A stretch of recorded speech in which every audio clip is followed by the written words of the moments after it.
প্রার্থী জনাব সাবেক মন্ত্রী বীর মুক্তিযোদ্ধা, তিনি এখান থেকে নির্বাচন করেছিল জনাব আব্দুল্লাহ নোমান। ওনার পক্ষ থেকে আমাদের মাঝে আসার আগে প্রথমে উনি যে যাত্রা শুরু করেছেন, সেই যাত্রা হচ্ছে আমাদেরকে প্রথম উপহার দিয়েছেন চট্টগ্রামের বুকের সর্বশ্রেষ্ঠ বিশ্ববিদ্যালয় ইস্ট ডেল্টা ইউনিভার্সিটি আমাদের চট্টগ্রামবাসীর জন্য উপহার দিয়ে উনি ওনার যাত্রা শুরু করেছেন। মত ভিন্ন না থাকে মতো ওই অবস্থাতে আপনারা চলবেন এবং কোনো এখানে এক্সট্রা কোনো কিছু করবেন না।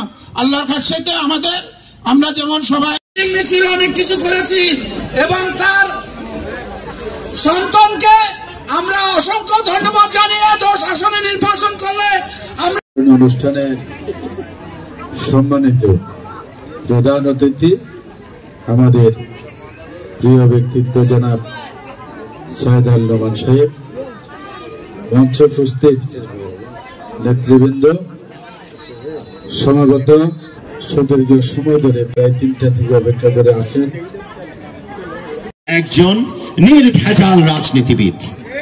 আমাদের ভেবে নিতে হবে মন্ত্রী ছাড়া, এমপি হওয়া ছাড়া ওই রাজনীতিবিদকে কেন মানুষ এত সম্মান করেছিলেন, এখনো কেন করেন?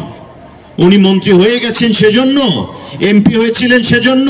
তাহলে কেন 86, 85, 84 সনে যখন আব্দুল্লাহ নোমানের কথা কেউ বলতেন যে অসাধারণ নেতা, তুখোর ছাত্র নেতা, তুখোর শ্রমিক নেতা, আমাদের নেতা আব্দুল্লাহ নোমান, কেন এই কথা বলতেন? কেননা তার মাঝে একটি কমিটমেন্ট দেখেছিলেন, প্রত্যয় দেখেছিলেন, সংকল্প বুঝতে পেরেছিলেন।